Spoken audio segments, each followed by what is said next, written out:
So I know I'm not going to be doing much or anything with the lift for a good while till I get other jobs done, but one thing I did notice that's annoying me is this nut is a little bit rounded off. So I have that thread in my die set and tap set, so I'll be able to tidy up the threads, but I'm just going to look for a nicer nut, just since I walked past and saw it and it's a job for doing.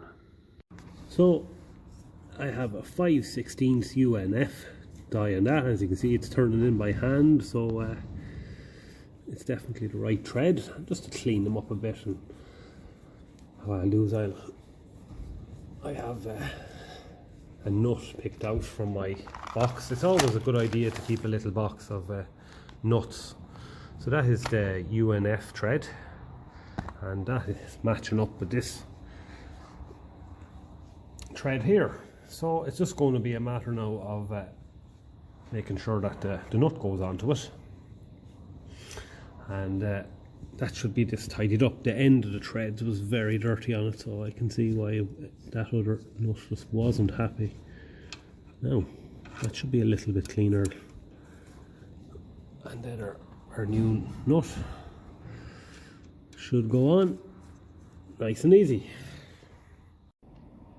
Simple, quick job, literally took no time at all, but just one of them things that I walked past umpteen times and said I'd do it, so it's done. So that's ticked off the list as well. Another quick job I'm after doing, because I came across two of these track rod end boots was replaced the one that was on it. Now this wasn't doing a whole lot to keep the dirt out, because it was only sitting underneath and it was probably just channeling it in, and I took it off. It was dirty, so I cleaned up, took out the track rod end, took it up out of the steering arm, and cleaned everything out, and put on a new boot. It's a little bit crooked, so I'm just going to turn this steering arm a little bit just to straighten that up a bit, otherwise we'll get a crack there eventually. So just another tiny little job, and then I'll fill it full of grease then using the grease nipple. I was fitting some of this rubber trim onto a breakfast bar stool underneath it. The one in the house got damaged, so what I'm after doing is, because I had some left, I'm just sort of putting some on the bonnet. I don't normally like these bits that kind of jazz up the look, but I leave it on for the time being. I just threw it on because I had so much left. I always prefer as well not listening to rattles of bonnets and stuff. Now this one didn't rattle, but I leave it on for the time being and see if I like it. Cost very little, and it took minutes to do, so I leave it on for the time being and see what I think. But it does look tidy, but it's not original, you know, so we'll see what we think in the long term.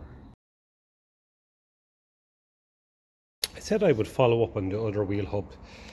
It is basically just going to be the same job as the other side, but since I only had one new set of bearings, I said I would try this other side, see what sort of condition they're in. Now in the last time the inner bearing was destroyed, but this is actually really good. So I've given it a quick wash, a parts wash. I'm going to give it a better wash now. I just wanted to investigate it first, see what condition it's in.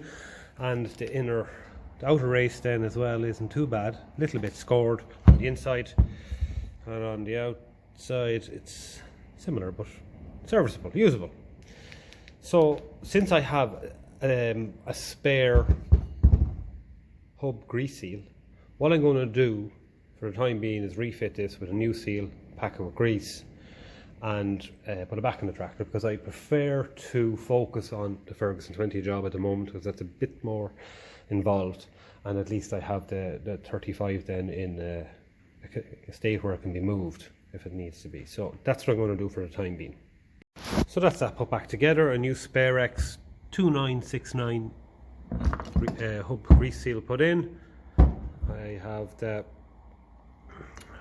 outer bearing in, this all greased up, ready to go, and that's in there now.